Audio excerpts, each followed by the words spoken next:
Bueno, buenas tardes.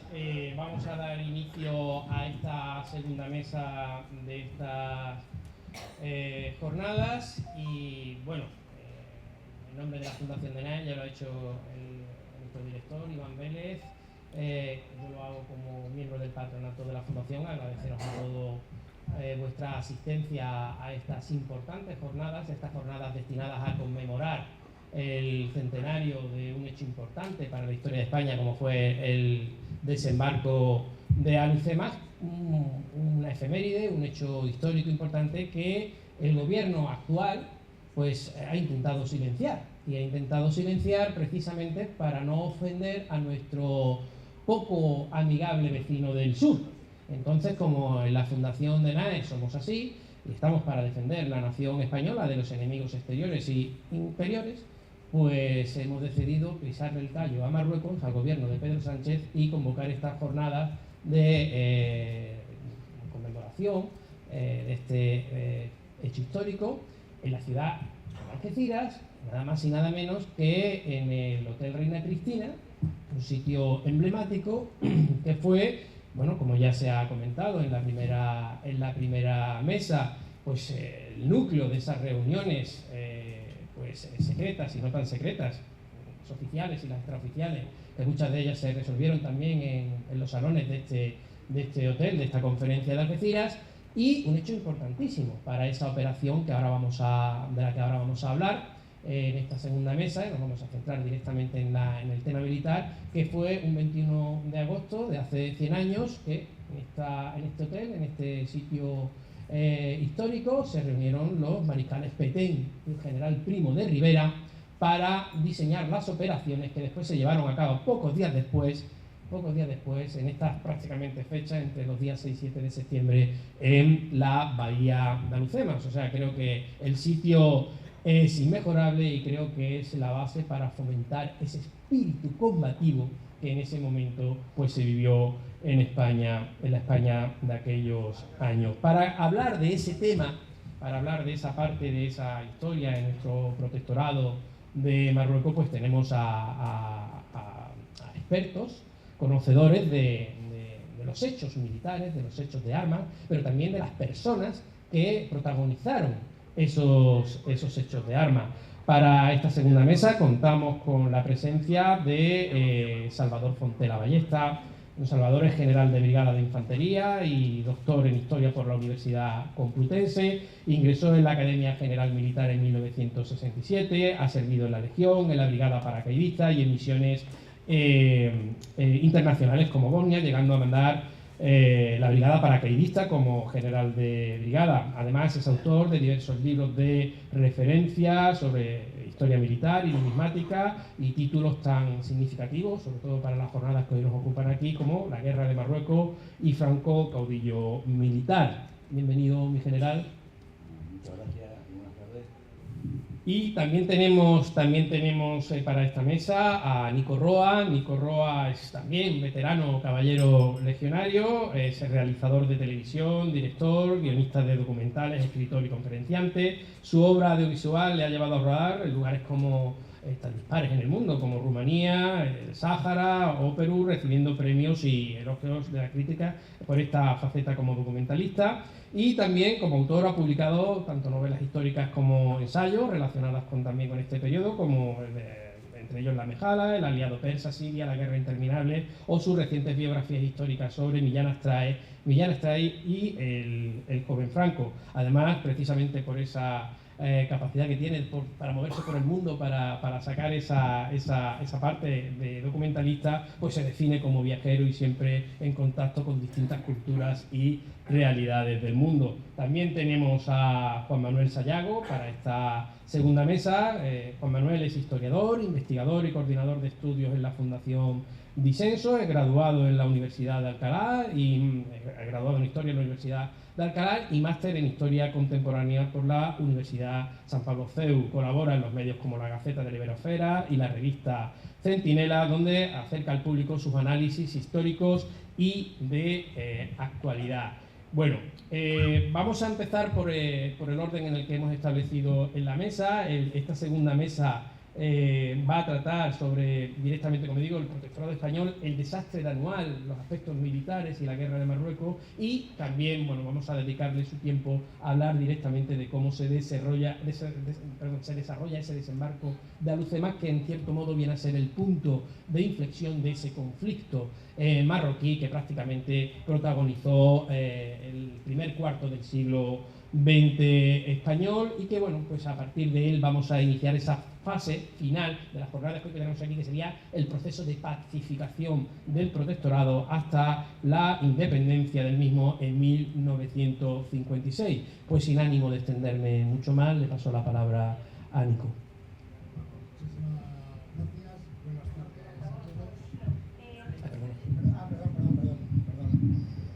Repito, ¿se me oye ya bien? Vale, pues muchísimas gracias por la invitación a Danaes. Es un placer y un honor estar aquí en Algeciras esta tarde celebrando este ciclo de conferencias. Y yo, pues lo primero, vaya por delante, queridos amigos, que reafirmo que no se va a celebrar de manera oficial la fecha del 8 de septiembre de 2025, que se cumple el centenario del desembarco de Alhucemas. Y no se va a celebrar porque hay un propósito deliberado, cierto y fiel, del gobierno de España de no desairar al inquietante vecino del sur.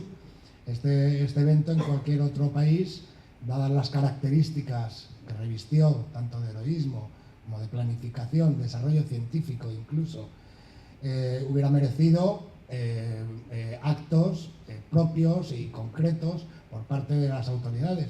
Pero aquí no, porque no se quiere agraviar a nuestro vecino del sur, que realmente debería de estar agradecido del desembarco de Alhucemas, porque fue precisamente el desembarco de Alhucemas lo que evitó la desintegración de la monarquía alauí. Es decir, el sultán Muley Yusuf, su sucesor Mohamed V, Hassan II y el actual deben su corona, o sea que España se comprometió con lo mejor de su juventud y con los más onerosos esfuerzos económicos, militares, sociales, etcétera, en pos de la preservación del protectorado.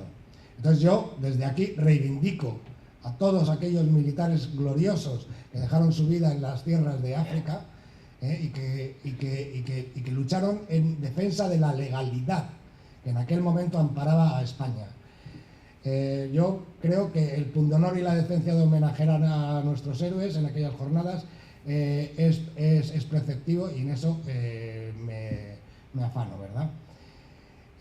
España estaba del lado de la legalidad porque, como ya se ha dicho aquí de una manera extensiva y de una manera tan prolija y acertada por parte de la anterior mesa, España administraba un protectorado, y el protectorado, pues ya sabemos, o lo hemos visto, era una figura de derecho internacional público, hoy ya periclitada, a pesar de que existen protectorados hoy en día, pues que es sino Puerto Rico o Kosovo, son protectorados.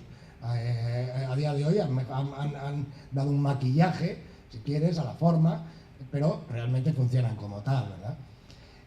España administraba un protectorado que se nos había concedido, ya hemos visto en qué circunstancias.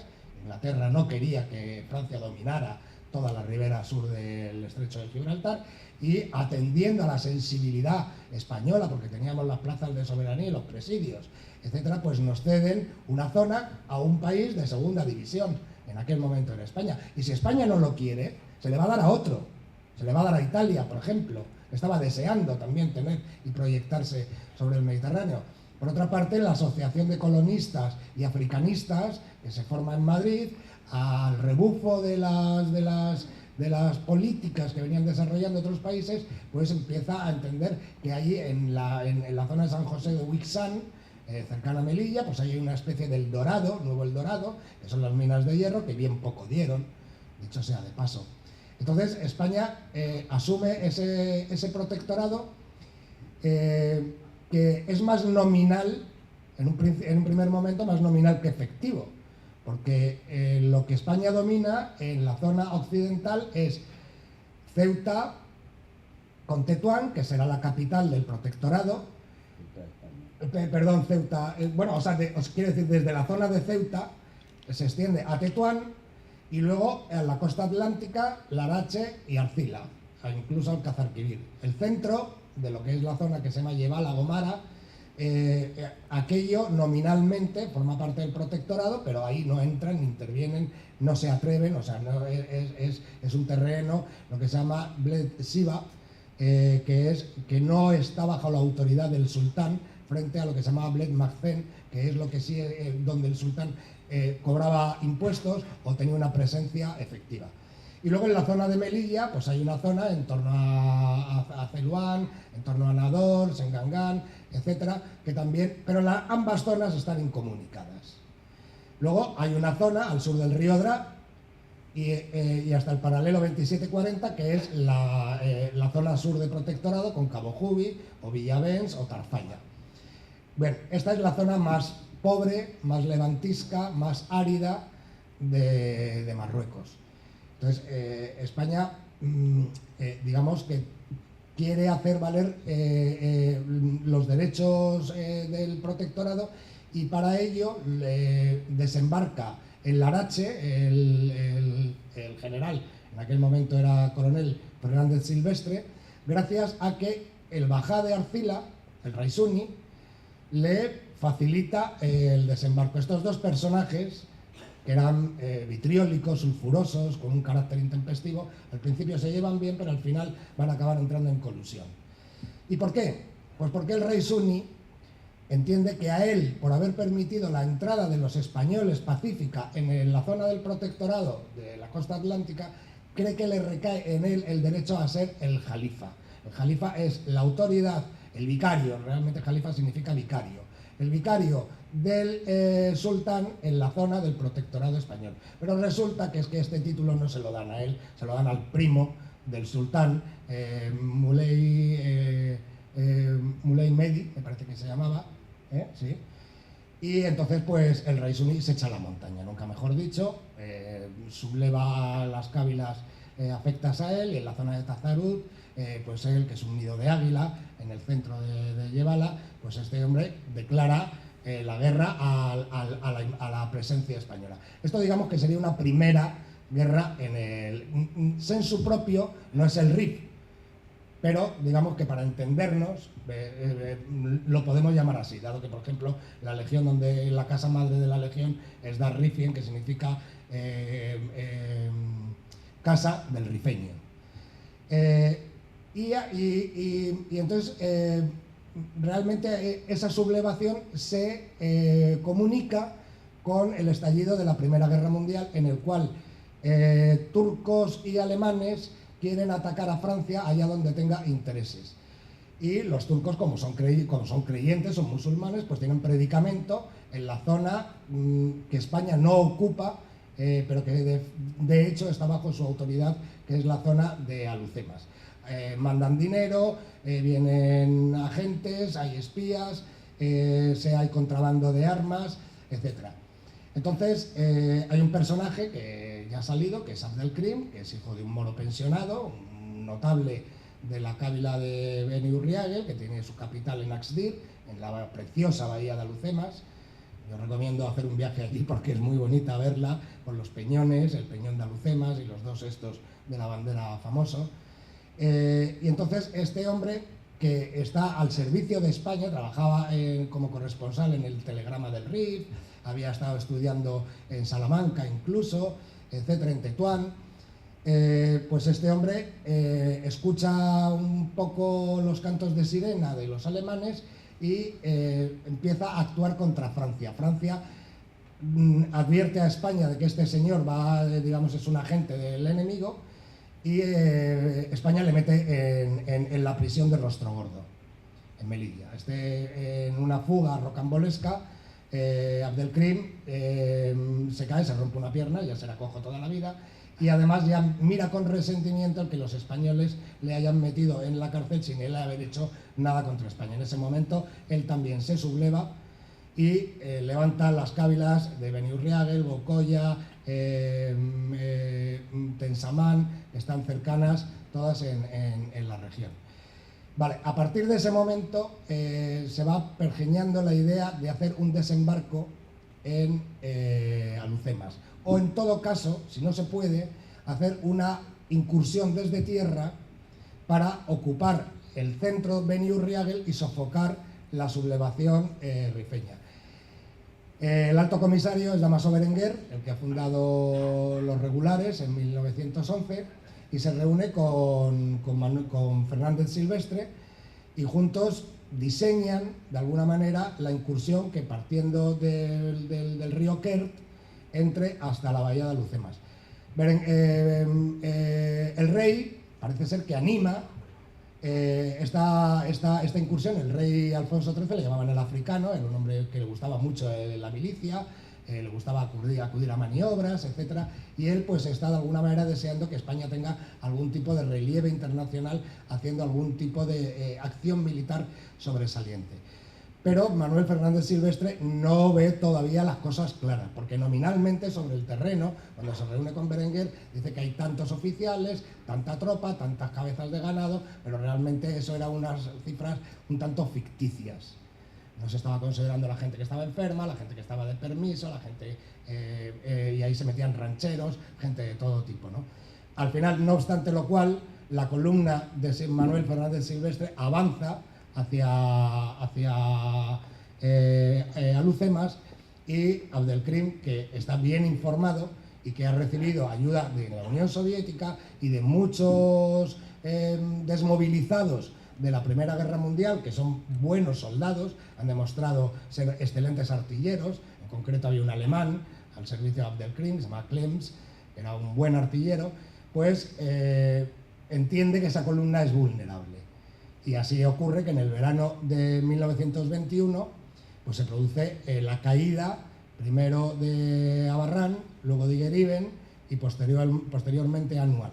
Aquello es una verdadera carnicería, van cayendo de manera desordenada todas las posiciones, en un sálvase quien pueda. Digamos, la tropa entra en pánico y se van abandonando las posiciones sin orden ni concierto, abandonando el armamento, sacando a los heridos de las ambulancias para tener un vehículo en el que poder huir, o en las artolas, que eran las ambulancias a lomo, etc. Y hostigados desde las alturas por los rifeños.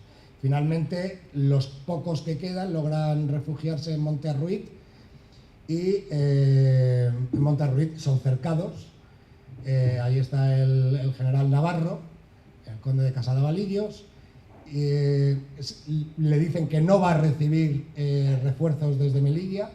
El calor es insoportable dentro del acuartelamiento, se le tiran barras de hielo, se le tiran suministros, pero muchos de ellos caen en las zonas de los rifeños y le instan a rendirse. Él habla con los cabecillas Beni-Urriagel y cree llegar a un acuerdo por el cual se van a respetar las vidas de los que están en el fuerte, que en ese momento son unos 3.200 aproximadamente, y le prometen que sí, que van a respetar la vida a cambio de que entreguen el armamento. Bueno, cuando finalmente se rinden, son separados los general mandos, coroneles, etcétera, por los que se van a pedir un fuerte rescate, y todos los demás son pasados a degüello de una manera absolutamente brutal, salvaje, estrangulados, el vientre abierto, mutilados de manera horrible, y ahí van a quedar todo el verano. Esas noticias, cuando llegan por coches rápidos, que era un sistema de transporte que tenían ciertos oficiales, que pueden llegar a Melilla, van contando lo que está pasando, y entonces Melilla entra en pánico. En ese momento, Dámaso Berenguer tiene sitiado al rey Suni, y ya cree que en la zona occidental, y le llegan noticias de Melilla, y él piensa que se está exagerando, que no puede ser, que Fernández Silvestre tiene tropas suficientes para aguantar hasta el otoño. Pero ya le dicen que no, que lo inminente es que va a caer ya no la posición de Monte Arruit, sino incluso Melilla, donde mucha gente ya está saliendo en barco a donde pueda, a la isla de Alborán, al protectorado francés, o si tienen un barco mejor, incluso a las costas españolas. Es en ese momento cuando la Legión se la llama su primer acto de armas. La Legión se había fundado, digamos, la fecha suya de fundación es el 20 de septiembre de 1920, la funda Millán Astray, y como lugarteniente suyo está el comandante Franco.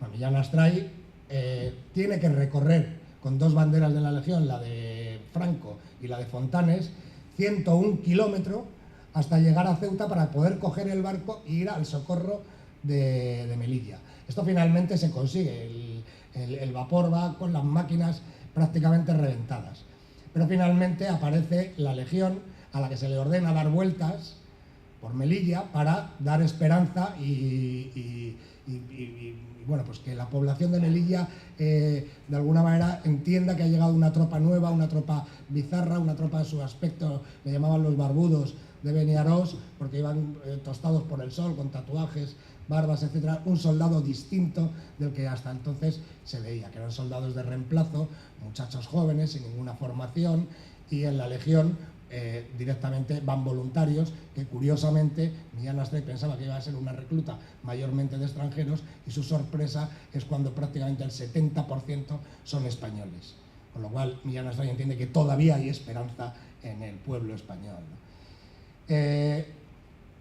Con la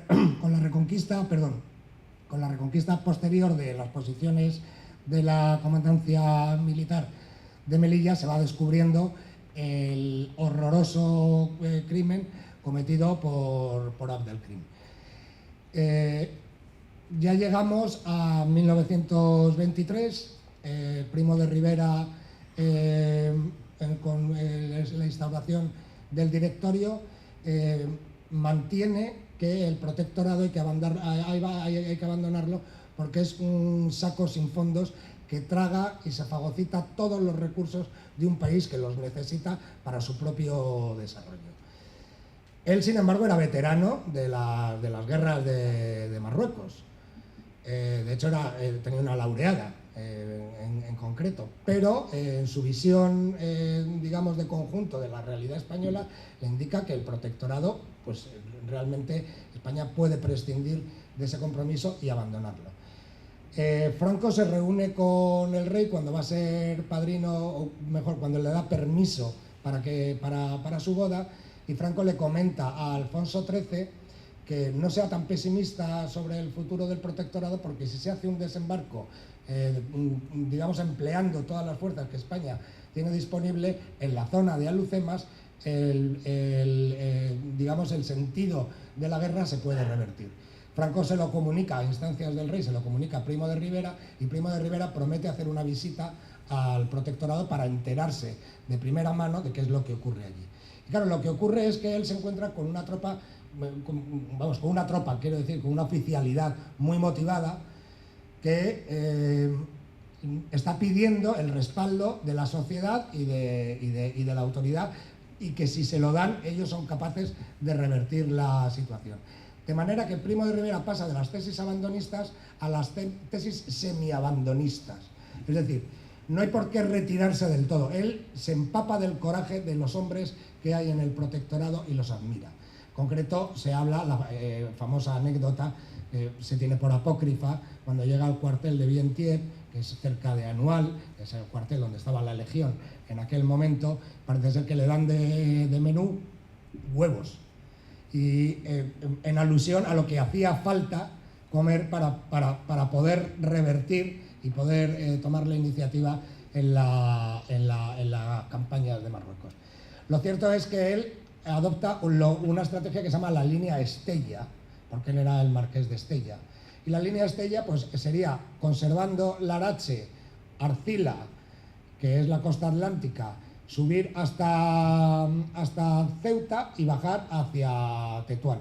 Pero aquí había que abandonar Sawen, la ciudad santa de Sawen, una ciudad, pues, que digamos, se había conseguido de una manera sorprendente cuando Castro Girona, disfrazado de carbonero, entra en la ciudad y convence a los ulemas y a los notables de la ciudad de que se ocupe sin disparar un tiro, pero ahora hay que abandonarla.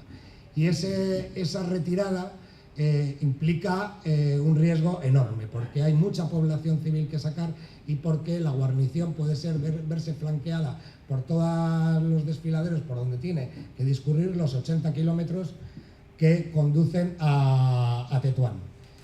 Esta retirada la protagoniza en su extrema retaguardia Franco con 5 banderas de la Legión, y van cubriendo de manera ordenada, evitando la desbandada, porque si toda la columna se desbanda va a ocurrir lo mismo que ocurrió en Anual y en Monte Arruy. Van dando como los famosos saltos de rana de MacArthur en la Segunda Guerra Mundial, de Sauen a Darakova, de Darakova a otro, acercándose a la línea Estella. Finalmente lo consiguen, no sin grandes bajas. Se habla de 3.000 bajas, pero 3.000 bajas considerando muertos y heridos. Y siempre suele ser 1/3 de muertos por 2/3 de heridos. De manera que estaríamos hablando aproximadamente de 1.000 muertos. Que es inasumible, pero no era el desastre de Anual. Y ya con esta, digamos, completada esta fortificación, donde España se puede defender con más posibilidades, es donde se gesta asestar el golpe definitivo a Abdelkrim a través de un desembarco que, como veremos, y ahora nos explicará el general Fontela, porque doctores tiene la Iglesia, supone un hito en la historia militar mundial. Se estudia en todas las academias, sirvió de base a Eisenhower para realizar posteriormente el desembarco de Normandía, y que yo creo que realmente es una operación digna de estudio.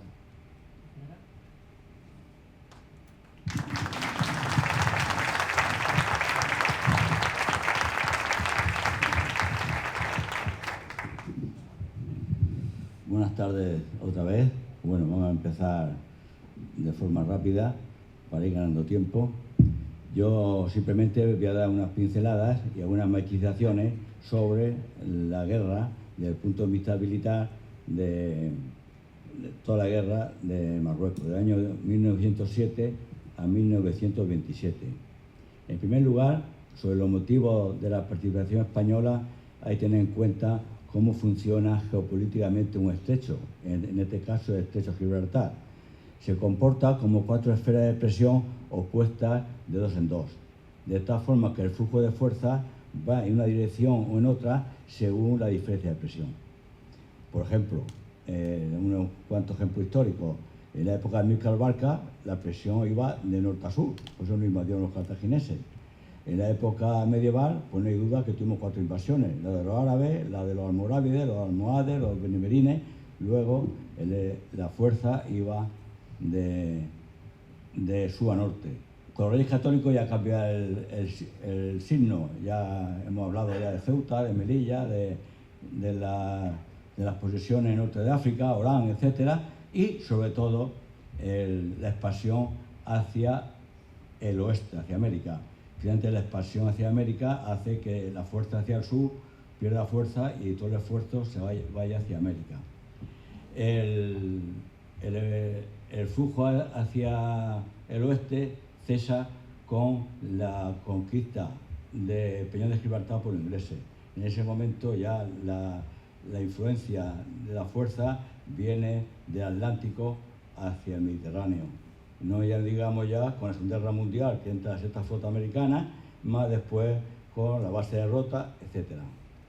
No hay duda que después de la independencia el flujo va de sur a norte. Se ha revertido.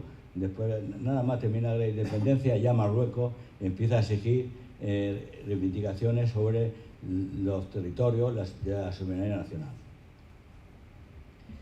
En este contexto geopolítico, Francia, que ya se ha metido en Argelia, quiere dominar el protectorado entero de Francia, entero de Marruecos. Pero hay uno que se opone. ¿Quién se opone? Inglaterra. Inglaterra no quiere que una potencia como Francia domine el estrecho de Gibraltar. Él domina ya desde el Peñón el estrecho, y abajo hay Marruecos, que no existe prácticamente, y una potencia débil en Ceuta y Melilla, que es España. No le interesa en nada que entre Marruecos. Y España no tiene ningún interés en participar porque teníamos muchos problemas internos, ya tipo revolucionarios y problemas políticos, y encima pues estamos esclamentados después del desastre de Filipinas y de Cuba.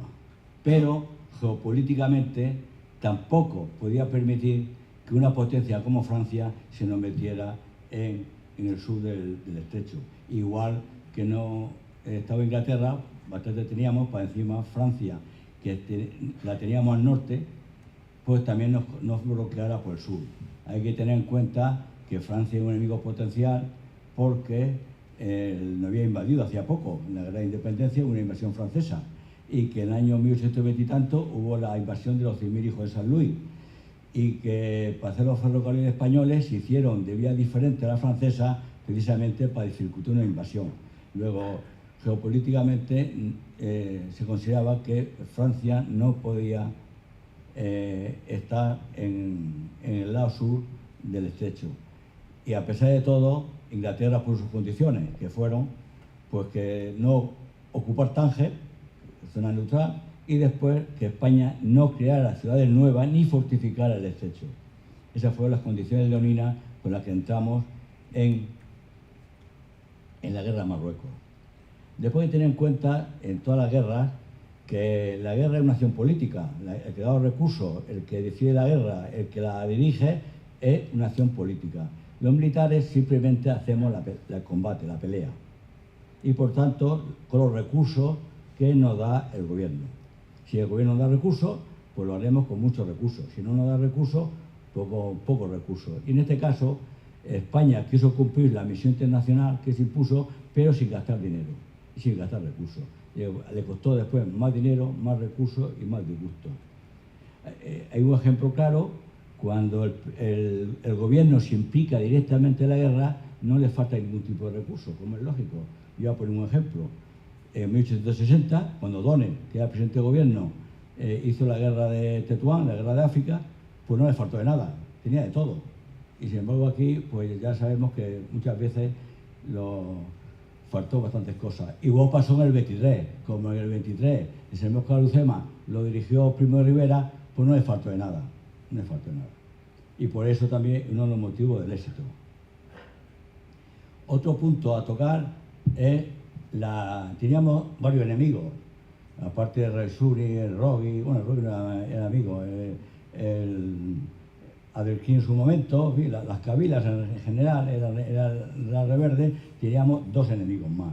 Uno, Inglaterra, que apoyaba y armaba a los cabileños a través de contrabando, y después Francia. Francia no quería, se oponía a nuestra presencia y hizo todo para perjudicarnos.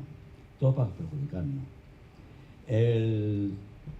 Cuando nosotros, en el desembarco de Casablanca, en el año 1907, le apoyamos bastante bien en ese desembarco. Tanto que los franceses, cuando llegaron a la muralla, no pudieron asaltarla porque sus escalas eran cortas. Y fue la infantería marina española, con algunas bajas, la que la superó por encima.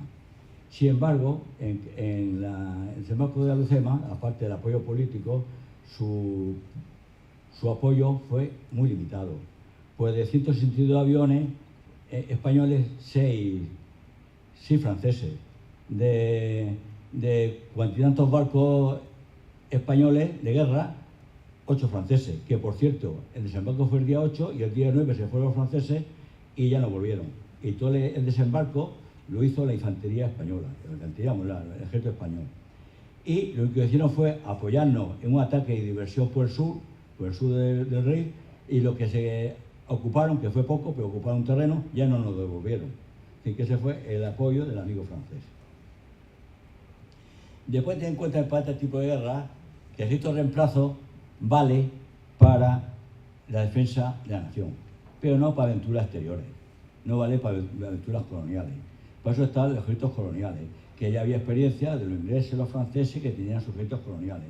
Sin embargo, nosotros nos metimos en una guerra, no como la guerra de independencia, que es defensiva, sino una aventura exterior, con mucho sea protectorado, colonia, como se quiera llamarle, con tropas de reemplazo.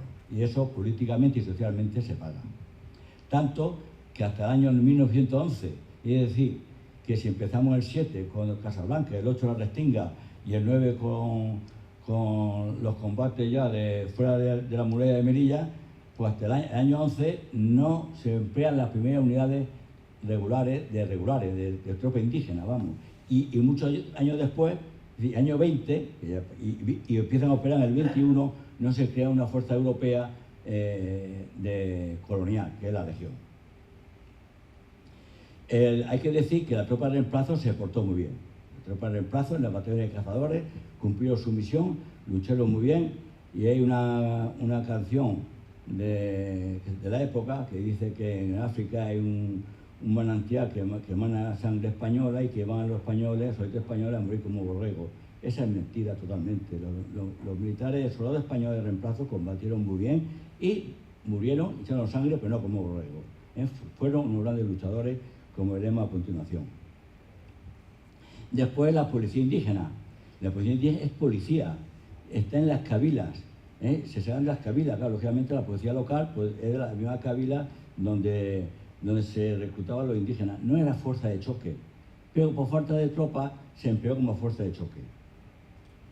Y un error, como empleó ahora mismo a la policía local como fuerza de choque. El tema y esto relacionado con esto, el tema del moro traidor es falso. Hay un acuerdo, un contrato entre la cabila y el gobierno español. Yo te doy seguridad y tú me obedeces. Si yo dejarte de seguridad, yo no te puedo obedecer, porque vienen los vecinos y me degüellan. Me quema la casa, me mata la familia y a mí me matan. Y entonces, si la cabila es abandonada, bien de forma voluntaria, como fue la retirada de Chagüe, la retirada de Avenida Estella, que fue de forma voluntaria, o es a la fuerza, porque como fue en la zona de Anual, pues las cabilas se te sublevan. Y además es un dicho conocido, cabila abandonada, cabila sublevada. Y la policía indígena no se puede ir contigo, se tiene que ir con su familia, tiene que defender a su familia, y por tanto se pasa automáticamente de bando. Ese fue lo que pasó con el problema de la policía indígena, cosa que no ocurrió con regulares. ¿Por qué? Porque antes también se ha notado, los regulares se reclutaban en zonas diferentes donde combatían. El que combatía en Tetuán estaba captado en la zona francesa o en la zona de Melilla o en la zona argelina y al revés, como hacían los romanos. Por cierto, no era nuevo, los romanos, la legión hispana combatía en el Danubio y viceversa. Y por tanto, y además la familia no estaba en las cabilas, estaba en las ciudades, estaba en Melilla, estaba en Tetuán, estaba en Ceuta, estaba en Larache y por tanto las teníamos en resguardo. Luego los regulares no fueron desertores. Hubo muy pocos casos o ninguno del sector de los regulares. La policía indígena en masa. Cuando dejamos la cabila se quedaron con su familia.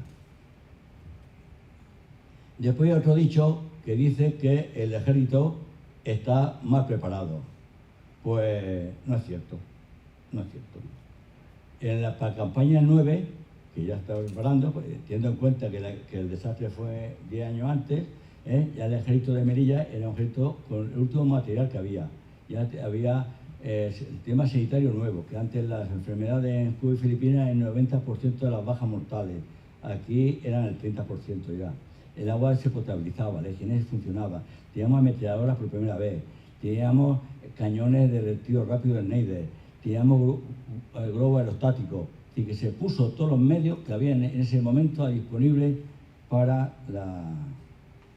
la campaña 9. La prueba que la campaña 9 y el 11 fue un éxito porque la ampliación del territorio con muy pocas bajas fue un éxito, a pesar de la mala fama del Barranco del Lobo, que tampoco es tan mala, porque primero que las unidades de reemplazo se portaron muy bien, no era una batalla, era un combate de franqueo de un convoy que tenía que ir a la segunda caseta a abastecer y volverse. Y no hubo, hubo bajas sensibles porque la tropa era bisoña y los oficiales combatieron al frente de su tropa y tuvieron muchas bajas de oficiales. Pero fueron unos 150 bajas mortales, pero los oficiales tuvieron muchos más. Y el convoy entró y se retiró en orden. Y la línea de franqueo no se retiró hasta que no se dio orden de retirar y se retiró en orden. No hubo y se replegó en orden. Y al día siguiente volvió al combate con la moral alta y con buena formación. Luego el desastre es que se compara el desastre del Barranco del Lobo como el desastre anual, y son cosas totalmente diferentes. Lo otro fue una batalla, esto fue un combate sangriento, como hay tantos combates en la vida, pero se cumplió la misión de que el convoy pasara, que es lo que no querían los rifeños, y volviera.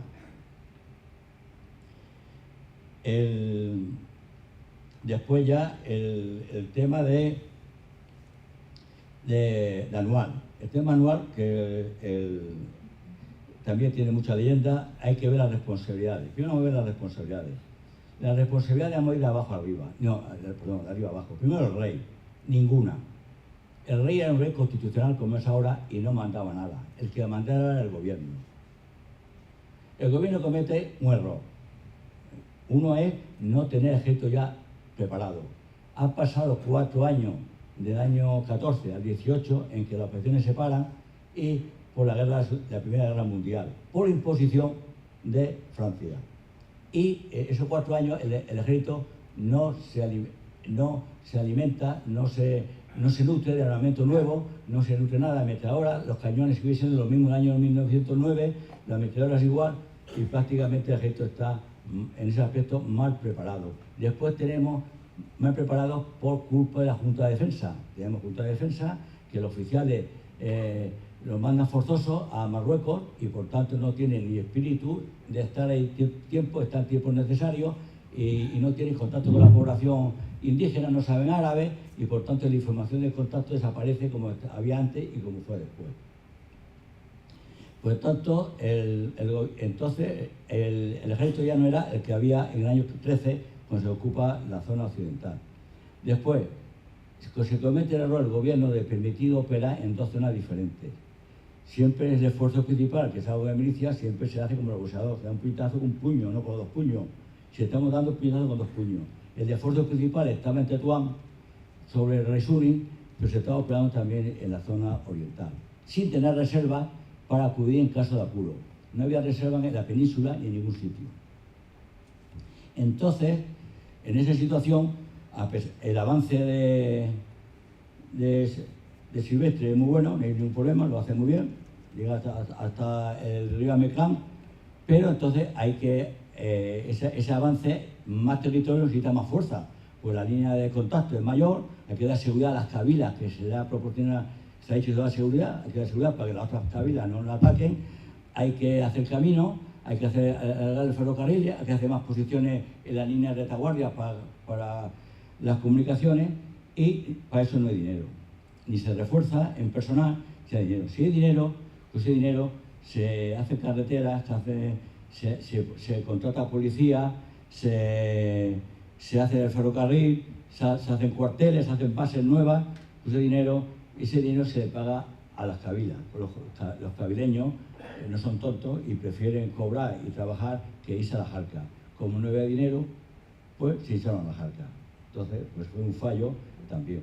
Y después el fallo de Damaso Berenguer, de que el otro le avisa con tiempo, que está la cosa complicada, y él dice, espérate, que cuando yo termine con el Suni te refuerzo. Pero no dio tiempo, y tuvo que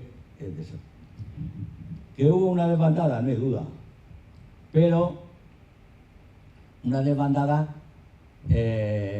también motivada, primero, porque la fuerza de choque, que eran los regulares de San Fernando, el regimiento de San Fernando, y la policía indígena, se había desgastado por socorrer a Iguelibe. Había varios intentos y habían fracasado. Todos los oficiales de esas unidades estaban muertos o heridos y por tanto estas unidades estaban sin cuadrar. Las unidades que conservaron sus oficiales, que no habían combatido, como el Alcántara, famoso Alcántara, se combatió en orden.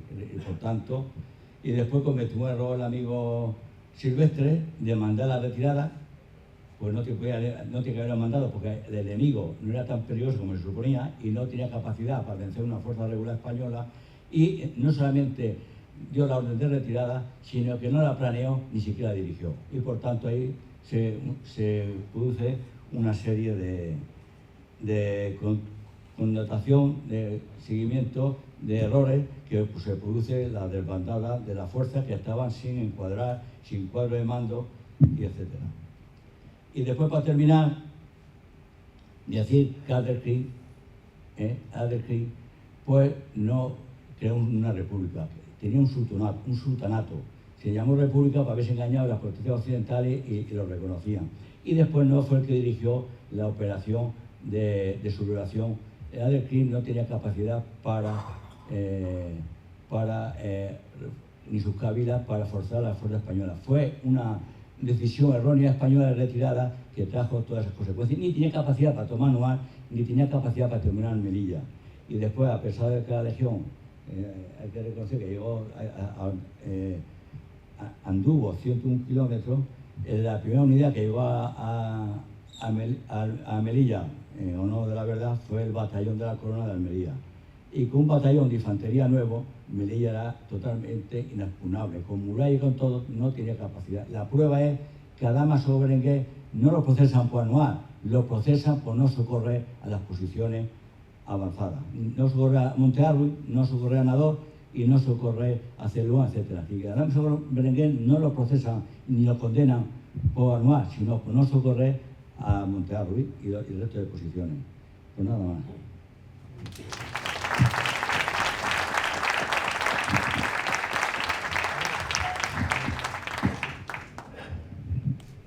Pues Manuel, pues te toca recapitular y cerrar. Bueno, es un placer estar con la Fundación ENAES. Muchas gracias, Iván y Sergio, por invitarme y por ponerme en una mesa tan fantástica, que de hecho es irónico porque la conferencia me la he preparado leyendo al general Fontela, precisamente. O sea, en su magnífica obra de la Guerra de Marruecos, que es totalmente ilustradora y que resume muy bien el conflicto. Muy bien.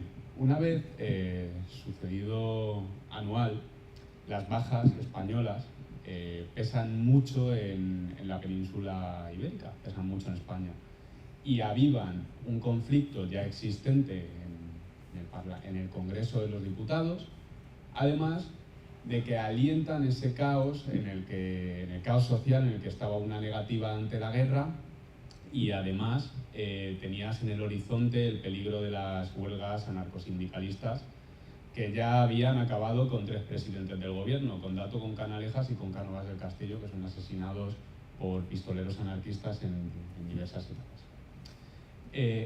La experiencia Anual es fundamental para el surgimiento de la figura del cirujano de hierro, de Miguel Primo de Rivera, que, como bien han puntualizado anteriormente, era abandonista, lo que le cuesta sus puestos primero en Sevilla, pues en Madrid, hasta llevarle a la Capitanía General de Barcelona, y porque Miguel Primo de Rivera, en primer lugar, era veterano de la Guerra de África, una laureada de San Fernando por sus acciones en la campaña de Quert en 1911, y además su hermano, Fernando Primo de Rivera, muere en Anual con los cazadores de Alcántara. Es uno de los pocos que sobrevive a las cargas en sí, pero muere en Montearruita. Bien, Miguel Primo de Rivera planteaba que la situación que estaba sucediendo tanto en África como en España no se iba a arreglar con todas las trabas que ponía el parlamentarismo. Y aprovechando una crisis de gobierno, promueve un manifiesto que filtra a la prensa, en el cual, por España, al país y al ejército, titula, da un golpe de Estado blando, sin oposición, sin disparar, sin oposición cruenta. Coincide que el gobierno del liberal García Prieto dimite a Alfonso XIII, y entonces Alfonso XIII acepta el ofrecimiento de Miguel Primo de Rivera de crear un directorio militar.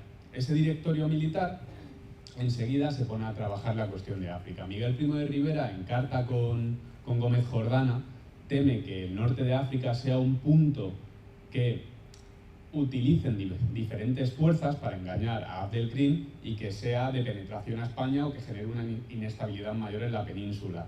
En un telegrama que le envía Miguel Primo de Rivera a Gómez Jordana, le dice que puede ser utilizado por comunistas, por los alemanes, por los franceses, para desestabilizar la península.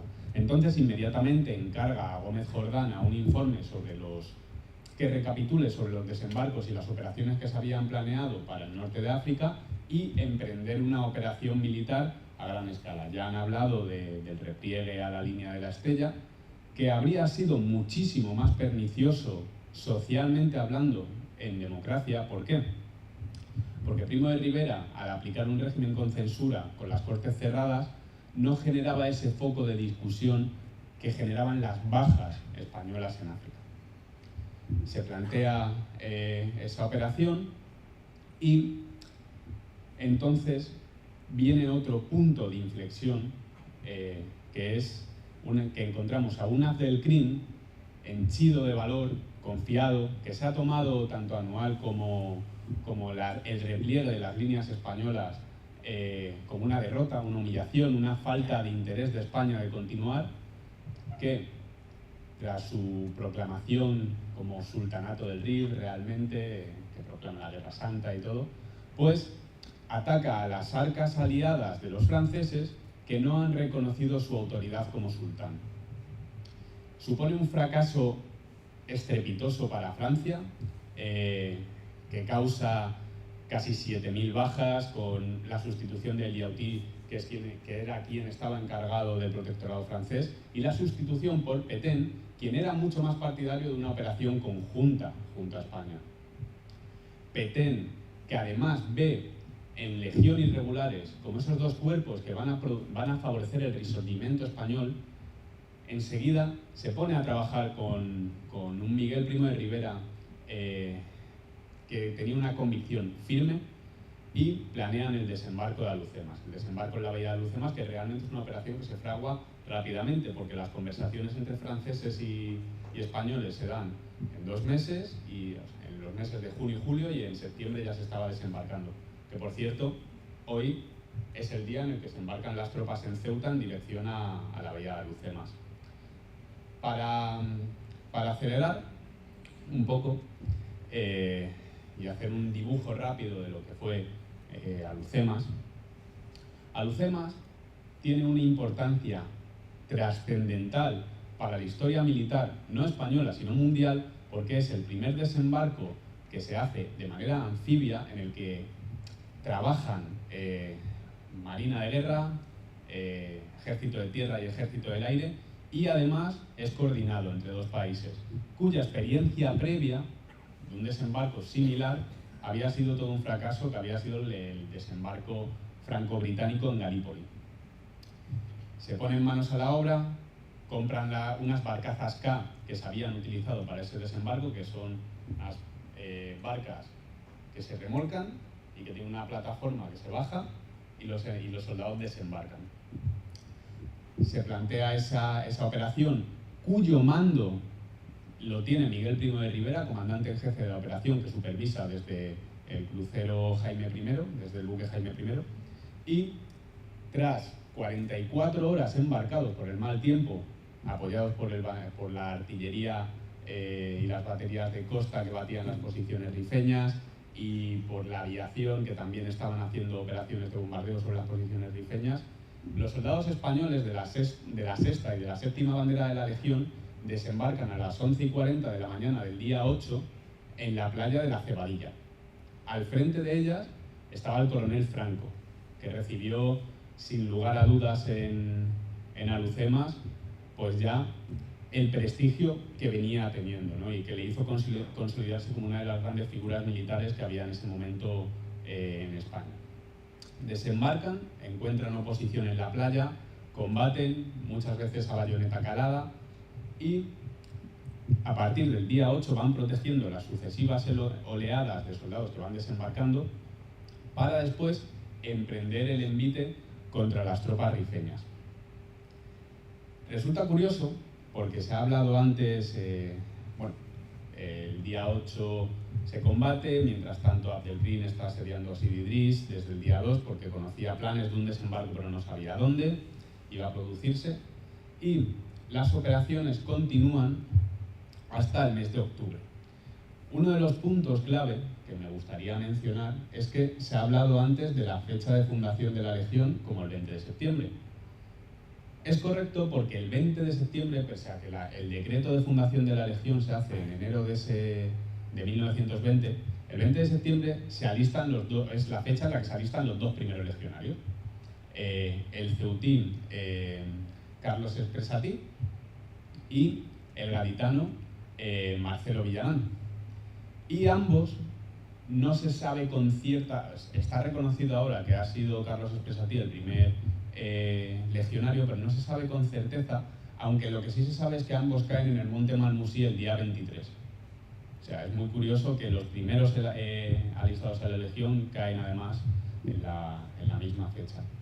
Se reemprenden las operaciones. En ese momento la infantería española hizo un alarde tal de valor que motivó a sus aliados arqueños, que demostraron unas grandes capacidades y un gran arrojo en ese momento.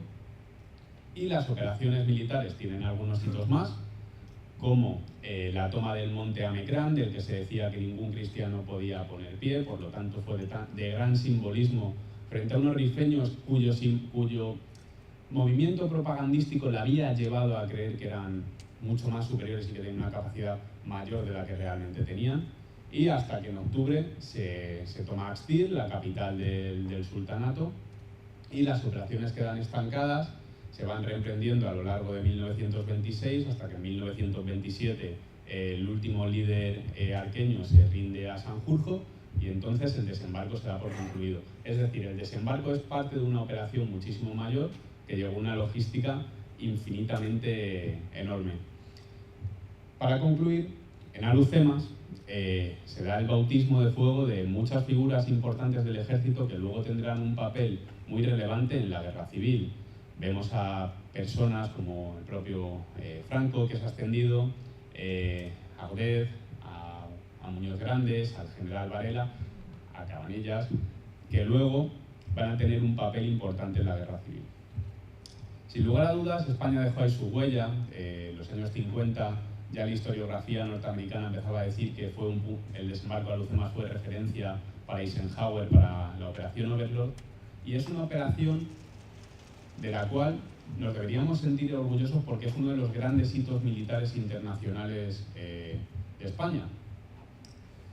Este año se han cumplido dos efemérides muy importantes, que ha sido el 5º centenario de Pavía, que ha pasado desapercibido por no descontentar a los franceses, a los cuales capturamos su rey en aquella batalla, a Francisco I, que estuvo preso por Carlos I, y Alhucemas, que es el centenario.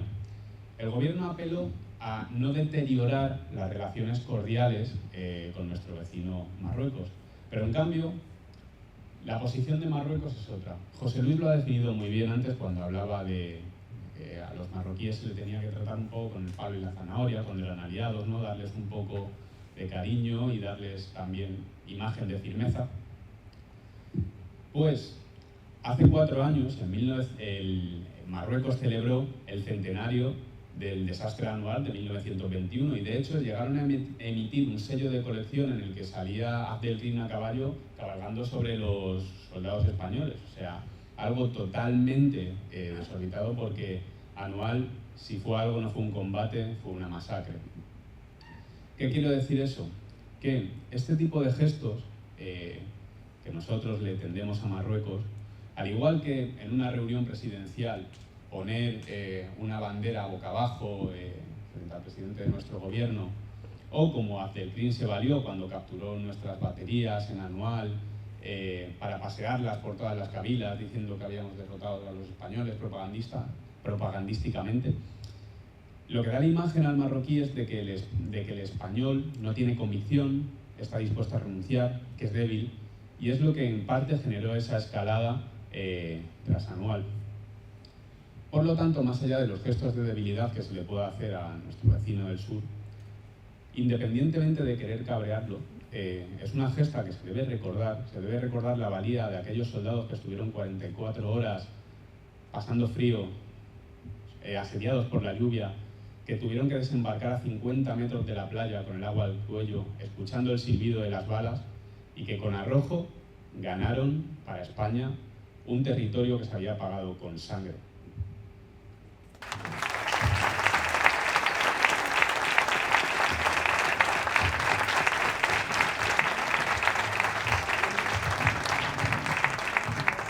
Bueno, qué mejor broche para estas jornadas que la intervención que acaba de hacer Juan Manuel Sayago. Es magnífica, épica, emotiva y nos da cierto aliento para seguir en esa lucha por lo que verdaderamente importa, que es la defensa de la patria y de nuestra historia, de nuestro presente y de nuestro futuro. Y eso es lo que venimos a hacer con la Fundación de NAES.